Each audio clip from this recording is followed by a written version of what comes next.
Rhoda, what is the plot of What's Your Number? The plot of What's Your Number is Anna Faris is a young professional who realizes... What? Young professional? No, she plays an ignorant slut. Okay. So, what's your number? Rhoda, what did you think? Well, in terms of whether or not it's a good movie, the answer is no. But if you like rom-coms, then it's totally fine. See, this is where I'll tell you your opinion is wrong.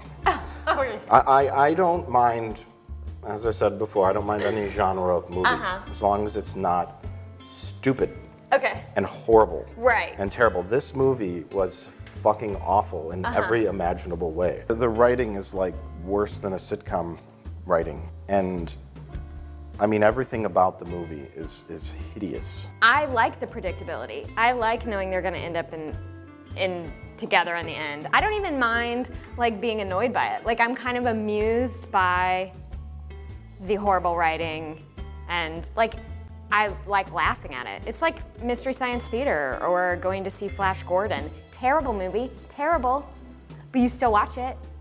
Well, we've often discussed the difference, the fine line between bad and good bad. Right.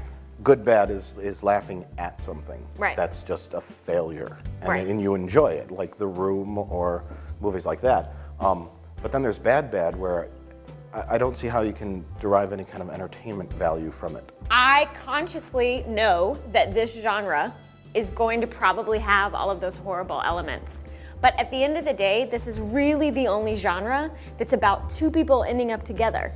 And I already live life. Like, I already know that life doesn't happen like these movies, but these movies leave me with this like warm, sort of fuzzy feeling because I get to watch, at the end of the movie, these two people come together and connect. And it's like this beautiful, dumb, fairy tale, lovely, sweet thing. And that's all I need it to be. Let me ask you this, though. Would you enjoy a rom-com if they didn't get together in the end, or if it had sort of a different feel to the ending? Well, I think that that's when the elements that you're talking about come more into play. Like 500 Days of Summer, that's a rom-com, and they don't end up together. Well, how do you care about the characters, though, if they don't feel like real people the whole time? Like, I wouldn't care that if they felt like real people and the dialogue was realistic and the scenarios were realistic, I'd be like, oh, they got together at the end. That warms the cockles of my heart. But when they come off like flat cartoon characters Or psychopaths. then Sure. it's like, I don't give a fuck. Because, I do, despite popular belief, I do have a heart. Oh. And I do have emotions. Is that what they're called? Yeah. Emotions. You can kind of compare this type of horrible schlock to stuff like, like a romance novel or a soap opera or sure. something like that. But those at least are written for a certain type of audience. They might be melodramatic, but they don't sound like they're written by like a 4-year-old. Like the intelligence level of the characters and the things they say. It puts rom-coms in like the worst possible form of entertainment for me, because I was like, okay, a rom-com, it's a cutesy love story. Fine, that's cool, I'll go watch it. But watching it, it's like the bottom of the barrel. It's worse than like a Michael Bay movie in terms of like pandering and stupidity in the writing. Again, it just comes back to this idea of like, I don't care. Like, I'm not looking for it to be a well-written dick joke. Yes, there's a difference between an Apatow movie and What's Your Number? Like, when I'm going for escapist entertainment. Like, I'm going for, like, the ridiculousness of that. It reminds me, it's like fast food of movies. Like, it's there, it's quick, easy, and consumable by people. I'm so sorry. But Like, I go into something like Away We Go knowing that I'm gonna be like more intellectually stimulated and that it has an authentic purpose to the piece. Whereas something like What's Your Number, it is like eating fast food, and I happen to love Wendy's. Like, there's no way for me to argue about the quality of it, except to just say I enjoy eating pizza. Like, not all fast food makes you throw up on yourself. well, But that's a completely subjective perspective, Mike. Like, you hate it. I get it. You can keep telling me how stupid it is and how much you hate it. It's really hard to pinpoint it, but there are some things that just are not funny, and it's hard to explain why something is or is not funny. Yeah. But you just know you're right when it isn't funny. For example, there's a scene in the film. The general premise is Mayim Bialik, who's the main? Anna Faris? Anna Faris is Anna Faris is trying to locate all of her boyfriends so she can see what they're up to because, you know, she doesn't want to sleep with any more people. She's already slept with her future husband, blah, blah, blah, blah. Chris Evans lives across the street, across the hall, and he says he knows things about police detective work somehow, and he could help her find stuff. Right. But he goes, I know everyone's business in the whole apartment building. You know, you were at a wedding reception, and the guy downstairs, he married his dog. and then we're like, oh, that's crazy. Yeah. The guy downstairs married his dog. It does pay off later when she yells at the guy downstairs, "Go fuck your dog. Stop fucking your Stop dog. fucking your dog." Get the jokes right, damn it. But that was an hour later, and the joke early on was that the guy downstairs married his dog.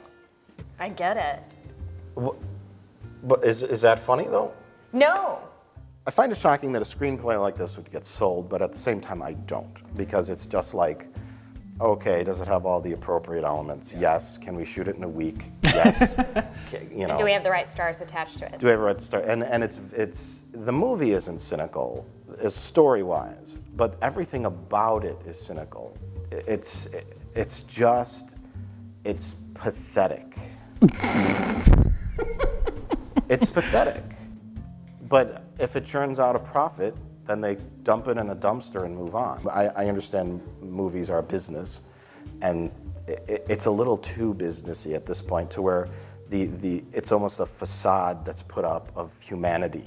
Like, this is about people and relationships, and it's not. But it's an extension of the idea, of a continued idea throughout society of like the pretty princess wedding and romance, and like, it's not even just specific to this movie, it's specific to, like you said, those magazines, this, like, I do think in some respects, even though they're better made, Disney films and like, you know, at the end of the day, we as women are somehow gonna come and embrace what it is to be like beautiful and stunning, and we do so by finding this relationship, blah, blah, blah, puke, puke, puke. But I find them really relaxing. I know exactly where they're going. I can go in there and just tune out. Like, I tune out. I just watch and I'm just like, this is ridiculous. I take more personal offense. I know you do. I know it's just a product meant for a certain type of audience or whoever is dumb enough to pay for it, but when I'm watching it as just a human being, I take offense to it. what I find so aggressive about the way that you're saying it is that you're saying, or someone who's dumb enough to pay for it. Well, that's me, and I'm not dumb. I'm making a choice to consume a fast food product that elicits a very negligible emotional response from me.